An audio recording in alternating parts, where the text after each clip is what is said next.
Out of that conversation because of some important updates that we will have for you shortly. But remember, what we are learning through a series of discussions as far as opposition members are concerned are the fact that they are insistent upon a discussion only under Rule 267. And that is what the issue at hand is. That even though there was a proposed discussion by the Leader of the House, especially in the Rajya Sabha by Mr. Piyush Goyal, that was not allowed considering the opposition was only wanting it under 267 as far as the Lok Sabha is concerned.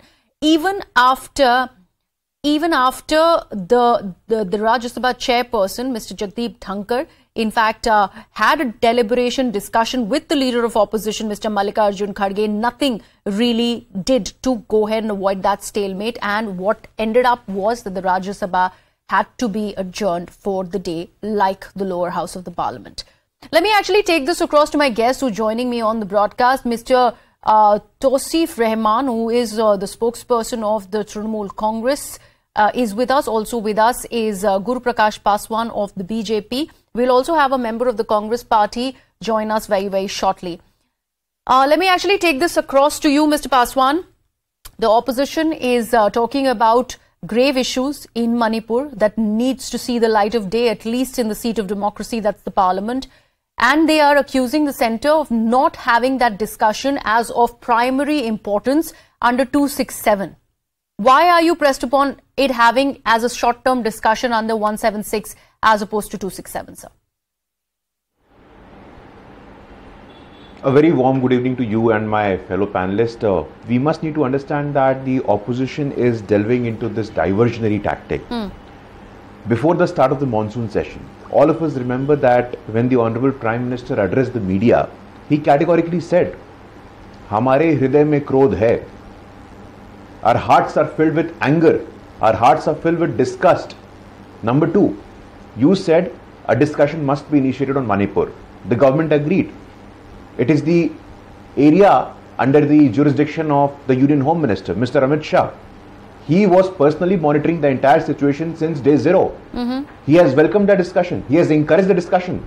Number three, you said you asked for a vote of no confidence motion. It was accepted by the parliament. Yes. But of all the three occasions, the entire idea, the entire objective of the opposition party is to disrupt the parliamentary proceedings and waste the hard-earned money of our taxpayers. Almost 10 crores every day. We have to be very careful. The people of India are watching this technique of the opposition parties led by the Congress party. I don't want to do whataboutery, but all of us categorically remember that in 2011, 123 days Manipur was burning. Who was there to take care of it? I don't want to go into whataboutery, but in the last 9 years, the sort of transformation, the sort of phenomenal developmental intervention that Northeast has seen, did it ever see before? The former Prime Minister, Mr. Manmohan Singh, was in Rajya Sabha from Assam. How many times in his 10 years of Prime Ministership did he go to Northeast? Only once. Today we are seeing infrastructure development of consequence, airports, roads, rail, connectivity, institution building, everything has come up in the Northeast in the last 9 years. And these people who are shedding crocodile tears, let me make this very clear on your show tonight. Okay. They have no real intention. What did they do? The Union Minister of State for Home Affairs, Mr. Nityanand Rai, was there on the station for 28 days. Constantly, Honorable Prime Minister, Union Minister of Home Affairs, they're closely monitoring the situation. More than 6,000 FIRs have been filed. More than 6 rounds of dialogue has happened between the two groups. What else do you want? I want to urge from your show tonight, please don't make it a political issue. Please don't give it a political color. I sincerely urge you from the bottommost core of my heart.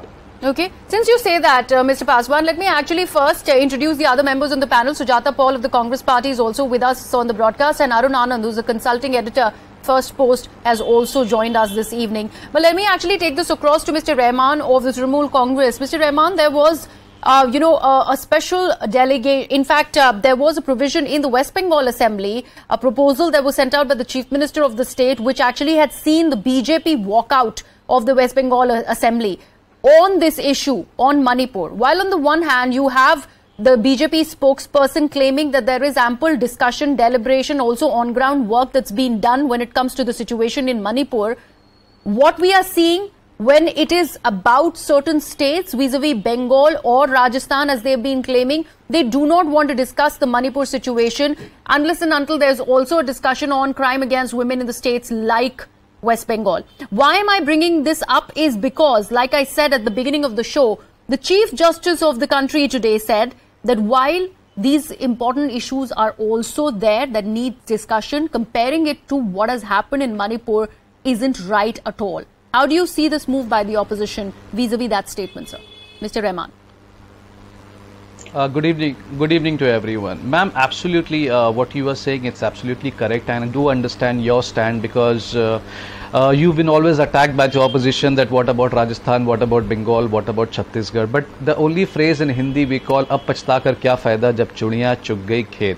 You know, BJP or the central government was never serious and still not serious with Manipur issues. If you talk to them about Manipur, they will come with Bengal, Chhattisgarh, Rajasthan. And when they speak about that you have to speak above politics when it's regarding Manipur, then I don't understand where they stand. You know, I've been hearing that this is nothing new in Manipur. Earlier also it used to shut down for many days, according to Anurag Thakur, he said. But the question is, when we talk about Modi government, they talk about a strong governance in India. Now, if it's that case, this Manipur incident shouldn't be happening. Like, if Congress failed to control Manipur, today Congress is not there in Manipur. It is as simple as that. But in 2017, the Modi government promised a peace talk between the two communities, with the suspension of operation will run smoothly and everything will go on according to database given by Bhajpa. Now my question is, why the suspension of operation is withdrawn in today's date? It shouldn't be withdrawn.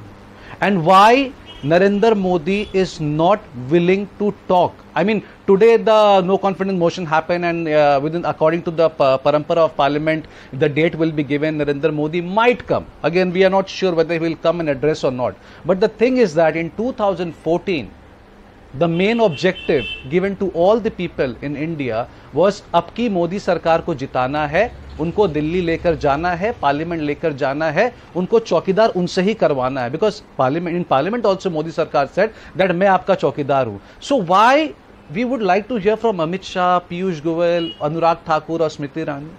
Narendra Modi is our Prime Minister. He belongs to Manipur as well. So he's being a great orator. He's the Prime Minister. He heads the Council of the State. He has the Council Ministers as well. So why it is unfair from our side that we are demanding too much to the Prime Minister coming inside the Parliament and speak and give a whole narrative? Rahman, what is unfair is the opposition is also hell-bent on this one aspect, that is the Prime Minister needs to speak. On the other hand, your delegation goes to Manipur. They talk about the situation that is dire in the state, and yet there is no conversation that has been initiated, at least right now. What has happened today, and BJP of course will take the higher ground here, is that the leader of the house in the Rajya Sabha did insist on a conversation. Mr. Piyush Goyal said, let's have a discussion at 2 p.m. However, what happened at 2 p.m. is that the Rajya Sabha had to be adjourned. And this after the Rajya Sabha chairperson, Mr. Dhankar, really going ahead and speaking to the leader of opposition, Mr. Mallikarjun Kharge, trying to understand that let the conversation really begin and at least go somewhere. Despite all of those deliberations, what has been played out on the 9 days straight, I believe 10th day today, is what has been happening for the rest of the 9 days.